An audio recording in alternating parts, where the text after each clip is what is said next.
What is your will, my master?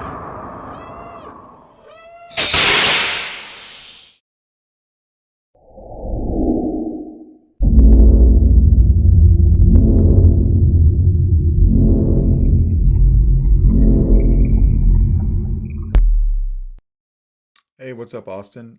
Quick demo video for you for your Aniflex. This is an Aniflex V1 by 7 Chambers. This was kind of a redo that you sent me. You had already had this installed, but it had an in-hilt battery and a 24mm speaker. You were really looking for a removable battery setup, which is what I did. This had the SaberSense chassis in it, which was really cool. But it does have that in-hilt battery. It has a recharge port, obviously, and then you had a 24mm speaker. There is a small modification that I can do to this pommel to make it to where it fits a 28mm speaker. So that's what I did there. This has about, let me look here. That pommel had about, I don't know, 3/4 worth of threads on the back. I took about a quarter of that off, so you still have about a ½ inch worth of threads, which is plenty to keep this threaded in because it threads in nice and tight, and you don't ever have to take it off. But by taking that ½ inch of threads off, I just did it. I just did it very neatly with a Dremel, by the way. But by taking those off, it leaves me enough room to fit in a 28mm speaker. So that's what you got here. And you just want to unscrew it like this. This is a static chassis, so it stays in place. Where the V1s, or on the V2s, I like to do a removable chassis, but this one really called for a static chassis, so that's what I did. And this is your chassis right here. It says Aniflex over here in Arabish. It says Solo Sabers over here for me in Arabish, and I just did a few things with the chassis, colored up a little bit just to kind of match, like the control box was gold. So I just weathered this up a little bit to give it a little something. Here's your removable battery setup. Spring side over here for your negative. I did go ahead and throw a piece of 1/4 inch art tape, which is something I always model for in my chassis, but I rarely use.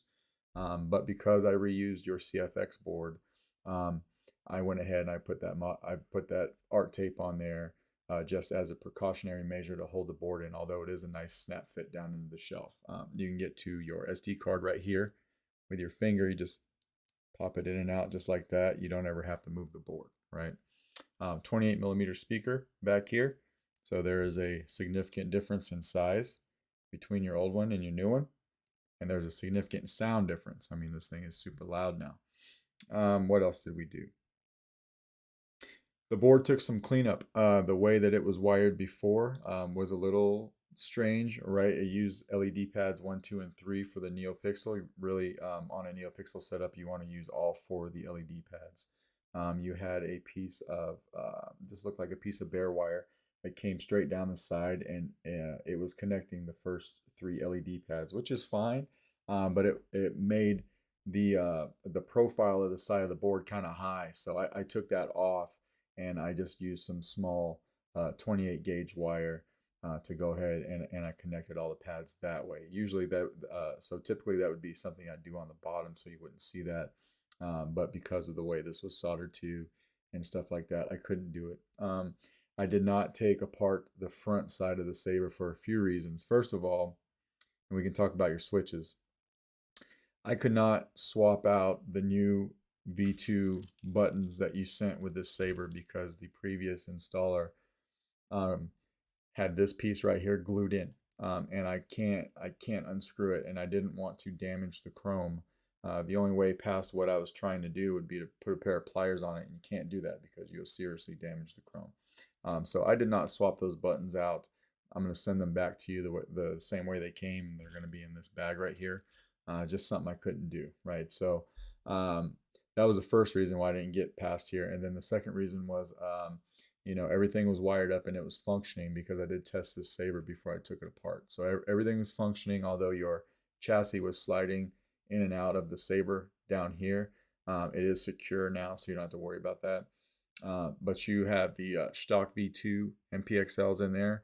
I went ahead and left them in there. Your switches are all wired up, so I made sure that I just reused the wire. But the wire that was used to wire all this up here was silicone wire, which is fine. It's just not something that I typically do. I use PTFE wire. So I had to be a little bit more careful on how I wired to the bottom of the board.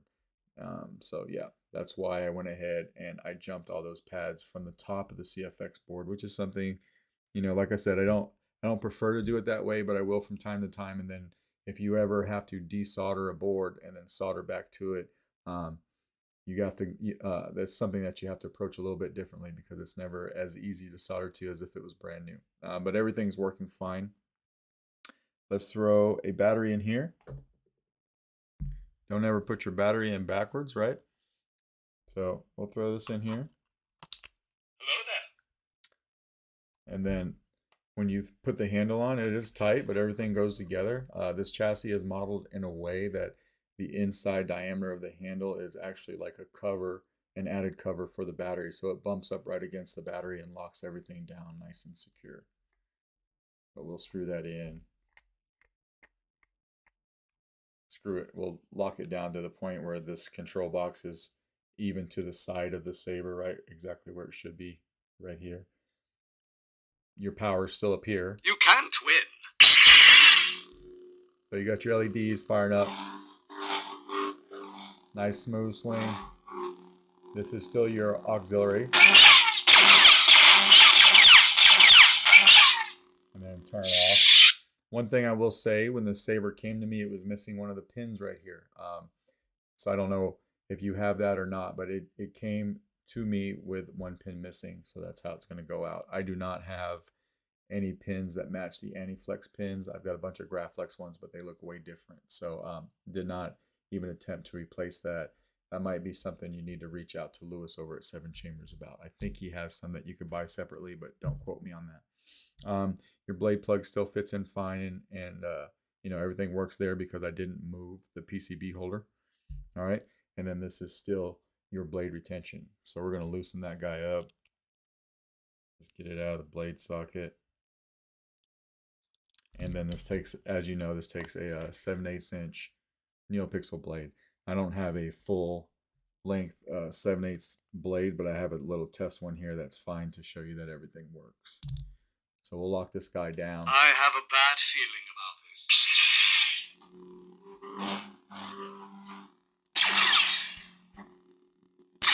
Good flash on class, right? Tap for blaster deflex. Or we can hold it down for blade lockup.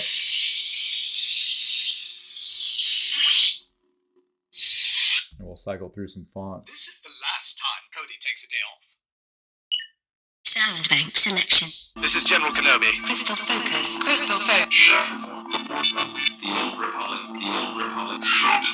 Youngling. Granny. Nebula. Revolt. Nightfall. Audio player. SD system men. Exit men. Anakin Skywalker. We'll go here and then we'll just hold down power when you find one that you like. This whole operation was your idea.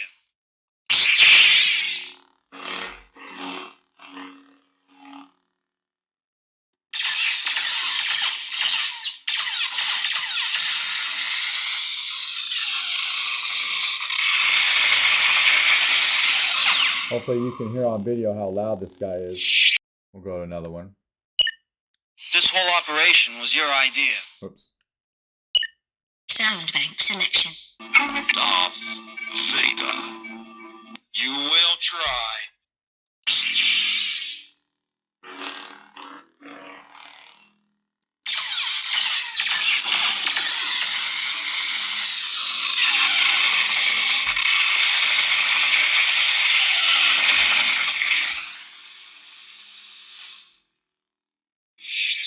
And then we'll take the blade out. You had mentioned that the previous guy who installed this for you couldn't help you with putting sound fonts on. Putting sound fonts on CFX is super easy. I can either do it for you if you want to send them to me, or when you get this back in the mail, I would be happy to sit down and walk you through it. It would take us less than 5 minutes. It's super easy to do, right? I don't have a picture right now, but all you got to do is just number them, sequentially. So 1 dash whatever the sound font is, 2 dash whatever the next one is. But I will walk you through putting as many on here as you like. It doesn't take much at all. And then it's also something that's good for you to know. since you own the board, and then you could just refer back to that later in case you ever want to add anything else.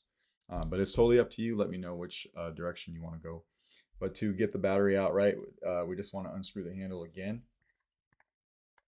CFX does have a deep sleep, so if you wanted to leave it in there, that's fine. But I prefer just to take the batteries out of everything. It's just a good practice.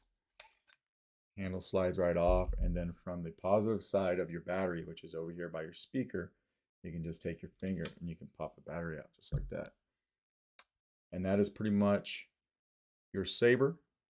You know, so from the in-hilt recharge port and 24mm speaker to a removable battery and 28mm, and easy access to your SD card. I hope that it came out the way you liked. Let me know if you got any questions, and if not, depending on how quickly I can hear back from you, I have to go to the post office today, so I can actually get this out in the mail to you today. All right, thanks, man.